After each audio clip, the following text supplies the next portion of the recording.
जो रजोगुण का आश्रय ले जो रजोगुण का आश्रय ले संसार की सृष्टि करते हैं, सत्व गुण से संपन्न है, सातों भुवनों का धारण पोषण करते हैं, तमो गुण से युक्त है, सबका सहार करते हैं तथा त्रिगुणमयी माया को लांग कर अपने शुद्ध स्वरूप में स्थित रहते हैं। उन सत्यानंद स्वरूप अनंत बोध में निर्मल एवं पूर्ण ब्रह्म शिव का हम ध्यान करते हैं। वे ही सृष्टि काल में ब्रह्मा, पालन के समय विष्णु और सहाकाल में रुद्र नाम धारण करते हैं तथा सदैव सात्विक भाव को अपनाने से प्राप्त होते हैं, जो विश्व की उत्पत्ति, स्थिति और लय आदि की एकमात्र कारण है। गौरी गिरजा कुमारी के पति हैं, तत्वज्ञ हैं, जिनकी कीर्ति का कहीं अंत नहीं है, जो माया के आश्रय होकर भी उससे अत्यंत दूर है तथा जिनका स्वरूप आचिंतनीय है। उन विमल बोध स्वरूप भगवान शिव को मैं प्रणाम करता हूँ।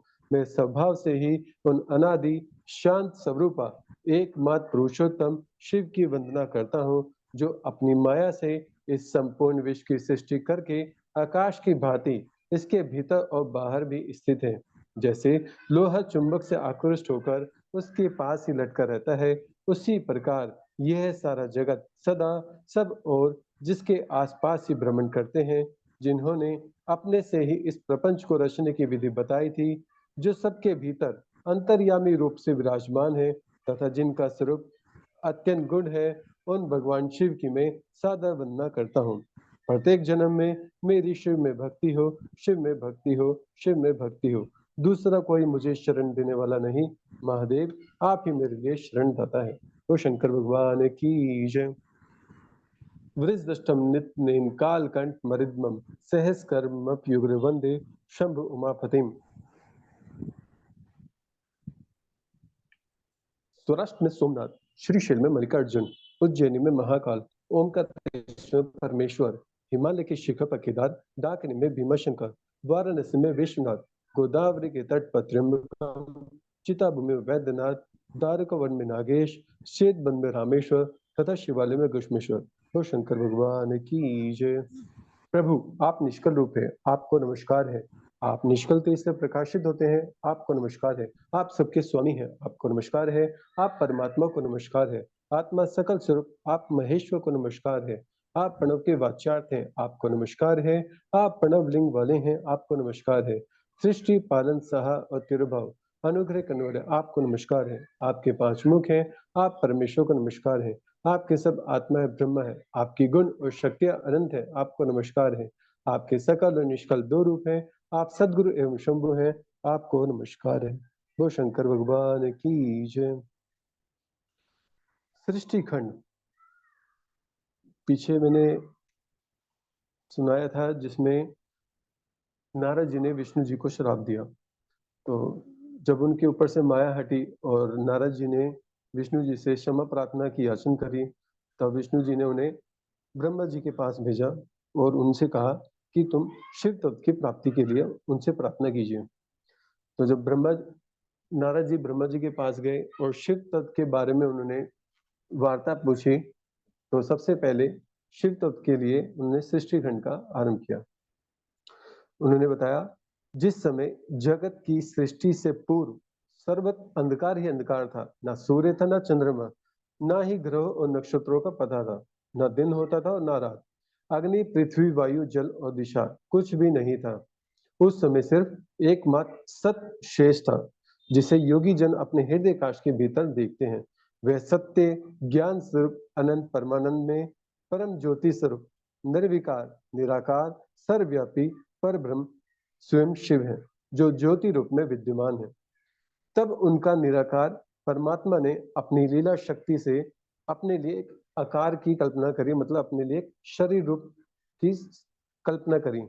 वह ईश्वर मूर्ति संपूर्ण ऐश्वर्य गुणों से संपन्न, सर्व ज्ञान में शुभ स्वरूपा, सबकी एकमात्र वंदनीय, सब कुछ देने वाले भगवान सदाशिव हैं।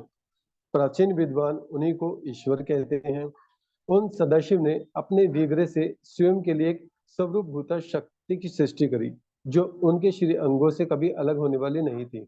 उस समय उन पराशक्ति को प्रधान प्रकृति गुणवती बुद्धि तत्व की जननी अंबिका शक्ति प्रकट हुई। तब उन सदाशिव ने एक लोक का निर्माण किया, जिसका नाम शिवलोक रखा गया।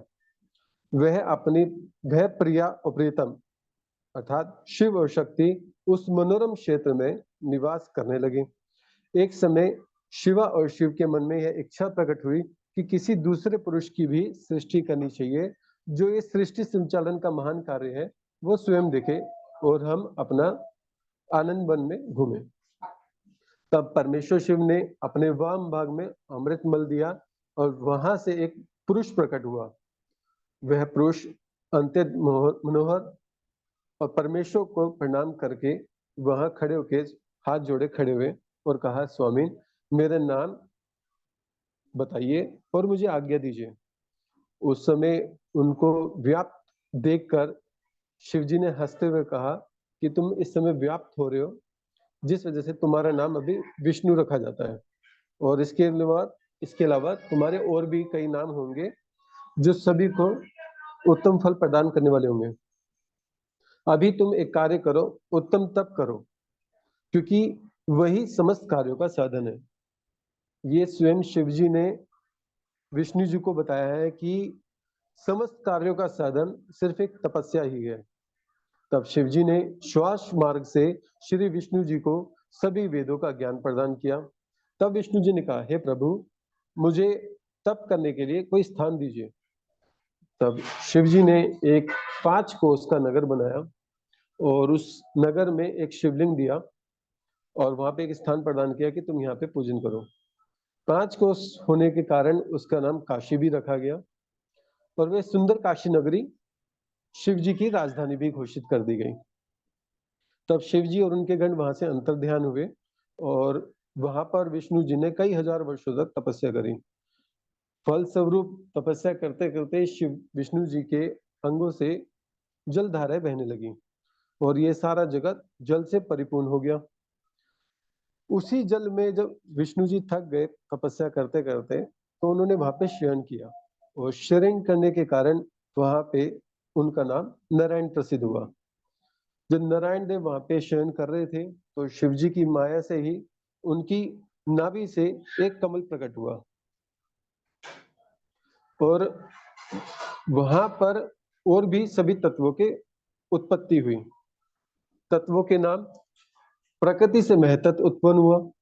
महतत्व से तीनों गुण, जहां पर भी गुण की बात आ जाए वहां पे हमेशा आप ये समझ लीजिए सत्व गुण, रजोगुण और तमोगुण की बात हो रही है। इन तीनों गुणों के भेद से त्रिविध अहंकार की उत्पत्ति हुई। अहंकार से 5 तंत्र मात्राएं हुई। तंत्र मात्राओं से 5 भूत, ज्ञानेन्द्रिय और कर्मेंद्रिय का भी प्रादुर्भाव हुआ। जब विष्णु जी जल में शयन कर रहे थे तब उनकी नाभि से भगवान शंकर ने अपनी इच्छा से एक उत्तम कमल प्रकट किया जो बहुत ही बड़ा और विशाल था और उस विशाल कमल की शिव जी ने अपने दाहिने अंग से ब्रह्मा जी को उत्पन्न किया और नारायण देव की नाभि कमल में डाल दिया। शिव जी की माया से मोहित होने के कारण ब्रह्मा जी की ज्ञान शक्ति दुर्बल थी। काफी समय कमल पर बिताने के बाद वे उतावले से हो गए थे और उनका मन चंचल उठा कि मैं कौन हूं और यहाँ क्या कर रहा हूँ, मेरा कार्य क्या है और मैं यहाँ किस लिए आया हूँ और इतने समय हो गया कि अभी तक यहाँ पर कोई आया भी नहीं, मेरी उत्पत्ति किसने करी। इन सब बातों का विचार करते हुए उन्होंने सोचा कि जो कमल की नाल है इसी पे चलता हूँ, जिन्होंने मेरी उत्पत्ति करी होगी वो जरूर इसकी जड़ में होंगे। ब्रह्मा जी काफी समय तक चलते रहे, कई दिन बीत गए। जब उसका अंत नहीं मिला तो उन्होंने विचार किया कि लगता है मैं गलत आ गया, हो सकता है जिसने मेरी उत्पत्ति करी वो कमल पुष्प पर ही आ जाए और मैं यहाँ भटक रहा हूँ।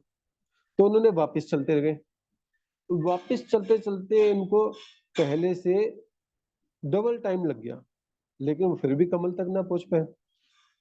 तब उत्तम आकाशवाणी हुई कि तब करो।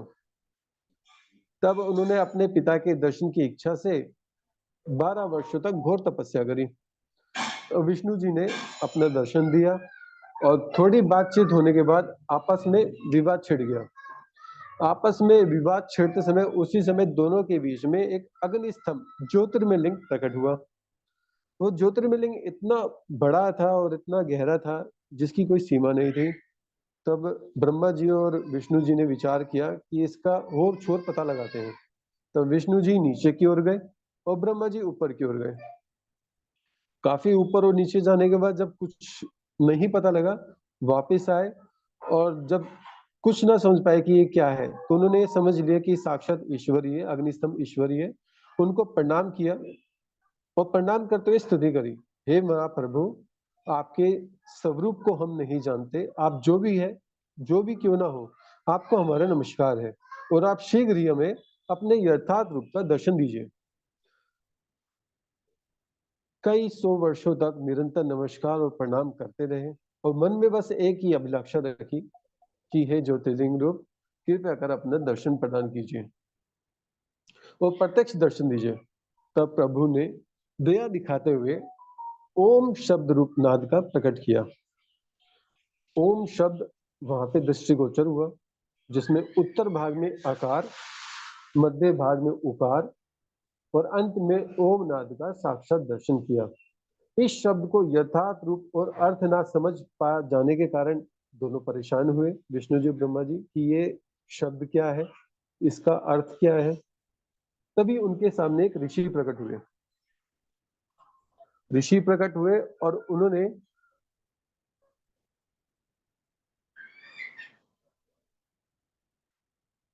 ऋषि प्रकट हुए और उन्होंने ये बताया कि ये परमात्मा शिव का वाचक रूप प्रणव है। ये प्रणव 5 अक्षरों से मिलकर बनता है, जो स्वयं शिव के 5 मुख हैं। शिव जी के 5 मुख, 4 दिशाएं हैं, चारों दिशाओं में एक एक मुख है, और जो 5वां मुख है, नॉर्थ ईस्ट, मतलब उत्तर और पूर्व के बीच में ईशान, ईशान दिशा होती है, उस तरफ का एक मुख है, जिसमें से उत्तराभिमुख से अकार, पश्चिमाभिमुख से उकार, दक्षिणाभिमुख से मकार और पूर्वाभिमुख से नकार और ईशान मुख से नाद शब्द प्रकट हुआ। अब ये जो नाद शब्द है, इसकी मैं व्याख्या करना चाहूंगा। जैसे मंदिरों में घंटी बजाते हैं, तो घंटी बजाते हैं सिंगल बार, लेकिन उसके जो शब्द उच्चारण होता है वो थोड़ा लंबा जाता है। वो जो लंबा जाने का शब्द है उसे नाद कहते हैं।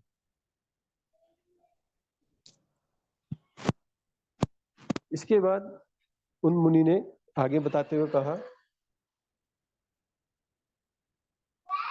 तब 5 कलाओं से युक्त ओंकार जनित मंत्र का साक्षात हुआ। तब महादेव जी ने अपनी शक्ति भगवती उमा के साथ दोनों को दर्शन दिए। दोनों ने शिव जी की स्तुति करी। इससे प्रसन्न होकर शिव जी ने समस्त ज्ञान, वेदों, पुराण का प्रदान किया और बताया कि तुम दोनों मेरे ही रूप हो। कर्म के भेद से अलग अलग होने के कारण तुम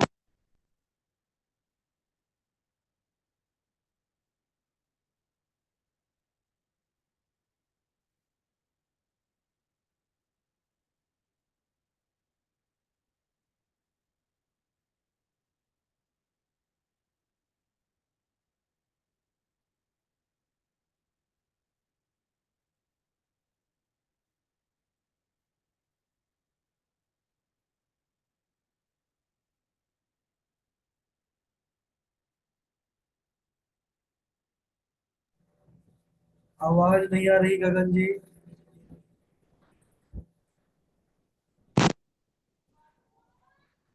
गुरुजी आवाज आ रही है? अब आने लगी। हाँ ठीक है।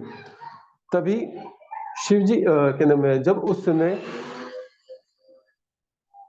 गुरु शिव जी ने गुरु रूप धारण करके उन दोनों को दीक्षा प्रदान करी, तब उसकी दान स्वरूप ब्रह्मा जी और विष्णु जी ने अपने आप को स्वयं ही शिव जी के चरणों में अर्पित किया, दान रूप में। इससे शिव जी बहुत प्रसन्न हुए और उस दिन को एक महत्व बढ़ाने के लिए उस दिन को शिवरात्रि माना गया और यह बताया गया जो इस शिवरात्रि व्रत को करेगा और गुरु बना के व्रत करेगा, उसको इसका उसी व्यक्ति को मनोवांछित फल की प्राप्ति होगी, और जो बिना गुरु बनाए इस व्रत को करेगा उसे पूर्ण प्राप्ति नहीं होगी, इसका फल पूर्ण प्राप्त नहीं होगा। उस समय कृष्ण पक्ष की चतुर्दशी तिथि थी और कृष्ण पक्ष होने के कारण वह शुभ समय नहीं माना जाता। उससे पहले पूर्णिमा आती है, तो सभी व्यक्तियों ने इस व्रत का पालन करने के लिए पूर्णिमा तिथि में गुरु धारण की। पूर्णिमा तिथि में गुरु धारण करते हुए जब ये समय काफी बीतता रहा, तो वह पूर्णिमा गुरु पूर्णिमा कहलाई। जो सावन के महीने में शिवरात्रि आती है, उससे पहले गुरु पूर्णिमा आती है ना, उसी को गुरु पूर्णिमा इसलिए कहा जाता है, क्योंकि शिवरात्रि का व्रत बिना गुरु धारण किए हो नहीं सकता। इसके बाद ब्रह्मा जी ने नारद जी को शिव पूजन की उत्तम विधि बताते हुए आगे बताया। नारद जी ने पूछा है, ब्रह्मा जी से पूछा कि शिव जी को प्राप्त करने की उत्तम विधि क्या है, तो उन्होंने बताया कि 16 उपचारों से की गई पूजा शिव पूजन उत्तम विधि है। उन 16 उपचारों की व्याख्या करते हुए बताया, पहले नमस्कार और आचमन, उसके बाद दूसरे नंबर पे धूप दीप, फिर संकल्प, आवाहन, प्रभु को आसन, अर्घ्य, स्नान, वस्त्र और योग पवित्र, इत्र, पुष्प, उसके बाद स्तुति और 12 ज्योतिर्लिंगों का नाम। कहते हैं कि शिव जी की पूजा में 12 ज्योतिर्लिंगों का नाम लेना अति उत्तम होता है और लेना भी चाहिए। उसके बाद नवेद, जल, तांबुल, आरती। आरती करते हुए शिव जी के 8 नाम हैं, उनको भी लेना बहुत उचित कहा गया है। उन 8, पहले मैं 12 ज्योतिर्लिंग के नाम ले चुका हूँ, अभी 8 जो नाम है उनका भी मैं उच्चारण करूंगा। इसके बाद विसर्जन और क्षमा प्रार्थना करनी अनिवार्य होती है। ये सब बातें ब्रह्मा जी ने बताई। उसके बाद और आगे बताते हुए कहा कि शिव भक्तों को 10 व्रतों का पालन अवश्य करना चाहिए, जिसमें 4 सोमवार, 2 अष्टमी, 2 एकादशी, शुक्ल पक्ष की त्रयोदशी और कृष्ण पक्ष की चतुर्दशी का उत्तम विधि से पालन व्रत करना चाहिए। उनको व्रत की विधि बताते हुए उसके बाद ब्रह्मा जी ने सृष्टि रचना के कार्य हेतु, जब शिव जी ने उनको सृष्टि कार्य दिया, तो उसके कार्य हेतु ब्रह्मा जी ने पुरुषों की सृष्टि करी। मरीच, भृग, अंगिरा, पुले, पुलस्त्य, वशिष्ठ, कृत, अत्रि, दक्ष, नारद, कृदम और धर्म को उत्पन्न किया। उनके बाद सनक, सनातन, सनकादि आदि पुत्रों की सृष्टि की। सृष्टि रचना करने के बाद तब ब्रह्मा जी ने उनको आदेश दिया कि तुम भी आगे सृष्टि का कार्य करो। तब उन सब ने मना किया कि हम नहीं कर पाएंगे, हमें तो ब्रह्म में लीन रहना है। तब ब्रह्मा जी ने पुनः विचार करते हुए ऐसा सोचा कि कुछ ऐसा किया जाए जिसमें प्रजा स्वयं बढ़ती रहे, लेकिन उनको कोई तर्क वितर्क नहीं समझ में आया, तो उन्होंने परेशान होकर विष्णु जी का स्मरण किया। विष्णु जी आए और उनको समझाते हुए बोले कि काम करो, शिव जी की प्रसन्नता के लिए तप करो। जब महादेव जी प्रसन्न होंगे तो अपने आप ही तुम्हें दर्शन देके रास्ता दिखाएंगे। तब ब्रह्मा जी तपस्या में बैठे, शिव जी का ध्यान लगाते हुए। अब शिव जी जब प्रसन्न हुए तो उनके समक्ष अर्धनारीश्वर रूप में प्रकट हुए। प्रभु ने उनको स्तुति करते हुए प्रणाम किया और कहा, हे देव, जीवों के उत्पन्न के लिए जो आपने मेरे को कार्य दिया है वो मेरे से सही ढंग से हो नहीं पा रहा है, और मैं चाहता हूँ कि कुछ ऐसा कार्य हो जिससे प्रजा स्वयं बढ़ती रहे। उसके लिए मेरे पास स्त्री का उत्पन्न करने के लिए मेरे पास शक्ति नहीं है। तब जब शिव जी अर्धनारी रूप में प्रकट हुए थे, तब उसमें से शिव जी और माता सती उनमें से अलग हुई, और माता ने अपनी शक्ति से ही उनको शतरूप प्रकट करी, और ब्रह्मा जी ने शंभु मनु को प्रकट किया। तब उन दोनों के मिलन से ये सृष्टि कार्य आगे आगे बढ़ने लगे। बोलो शंकर भगवान की जय। कर्पूर गौरम करुणावतारम संसार सारम भुजगेन्द्रहारम सदा वसंतम हृदयारविंदे भवम भवानी सहितम नमामि, भवम भवानी सहितम नमामि। हे भोले शंभु, हे मेरे दीननाथ, मेरे हृदय सिंहासन पर विराजमान रहिए, मेरे रोम रोम में आपका ही वास हो। अपने आंखों द्वारा आपकी दिव्य कर सकूं, अपने मुख द्वारा आपकी स्तुति गीत एवं कथा गा सकूं, अपने कानों द्वारा आपके गीत एवं कथा सुन सकूं, अपने हाथों द्वारा आपकी पूजा एवं सेवा कर सकूं, अपने पैरों द्वारा आपके तीर्थ स्थानों पर यात्रा आपकी परिक्रमा कर सकूं। हे बोले शंभु, अपने शरीर द्वारा आपके जप तप एवं व्रत पूजन कर सकूं। हे गौरी शंकर, मुझे जीवन में किसी पदार्थ की आवश्यकता नहीं, मैं तो केवल आपके चरण कमल एवं आपके दर्शन की इच्छा रखता हूँ। हे नाथ, मुझे अपनी शरण में रखिए, मुझे अपना भक्त स्वीकारिए, मुझे अपनी भक्ति का ज्ञान दीजिए प्रभु, मुझे अपनी भक्ति की शक्ति प्रदान कीजिए। वो शंकर भगवान की जय। भगवान रुद्र, अब मैं 8 नामों का नाम लूंगा जो मैंने आपको बताया था। भगवान रुद्र, आपका तेज असंख्य सूर्य के समान अनंत है, आपको नमस्कार है। 1 मिनट।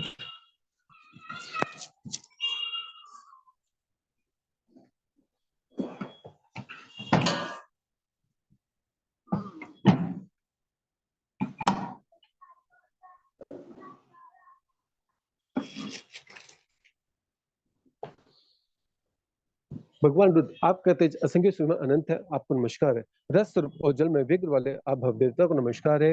नंदी और सुरभि अर्थात कामधेनु, ये दोनों आपके ही स्वरूप है। आप पृथ्वी रूपधारी शव को नमस्कार है। स्पर्श में वायु रूप वाले आपको नमस्कार है। आप ही वसुधरी ईश, आपको नमस्कार है। अत्यंत तेजस्वी अग्नि रूप आप पशुपति को नमस्कार है। शब तन माता सुकाश रूपधारी आप भीमदेव को नमस्कार है। उग्र रूप वाले यजमान मूर्ति आपको नमस्कार है। सोम रूप आप अमृत मूर्ति महादेव जी को नमस्कार है। इस प्रकार 8 मूर्ति और 8 नाम वाले आप भगवान शिव को हमारा नमस्कार है। तो शंकर भगवान की जय। अंत में विसर्जन आता है और विसर्जन का भी उच्चारण मैं एक बार को कर देता हूँ। हे भोले शंभु, हे मेरे दीननाथ, हे मेरे स्वामी, मैं अनजान अज्ञानी नहीं जानता आपकी पूजन विधि।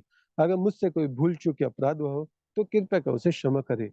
हे नाथ, मुझे आशीर्वाद दीजिए कि मैं जब जब आपका आह्वान पूजन करूं, आप तब तब आकर मेरी पूजा स्वीकार करें और अपना आशीर्वाद प्रदान करें।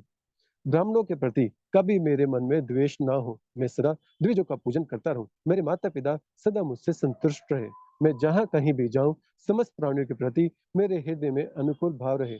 आपके दर्शन के प्रताप से मेरी संतति उत्तम हो, मैं सैकड़ों यज्ञ करके इन आदि समस्त देवताओं को तृप्त करूं। सहज साधु सन्यासी और अतिथियों को सदा अपने घर पे श्रद्धा से पवित्र अन्न का भोजन कराऊं। भाई बंधुओं के साथ नित्य मेरा प्रेम है, मैं सदा संतुष्ट हूँ। हे बोले शंभु, मुझे रिद्धि चाहिए, मुझे सिद्धि चाहिए, वंश में वृद्धि चाहिए, चित्त में ध्यान चाहिए, अभय वरदान चाहिए, सुख दुख को दूर कर सुख भरपूर चाहिए, आशा को पूर्ण कर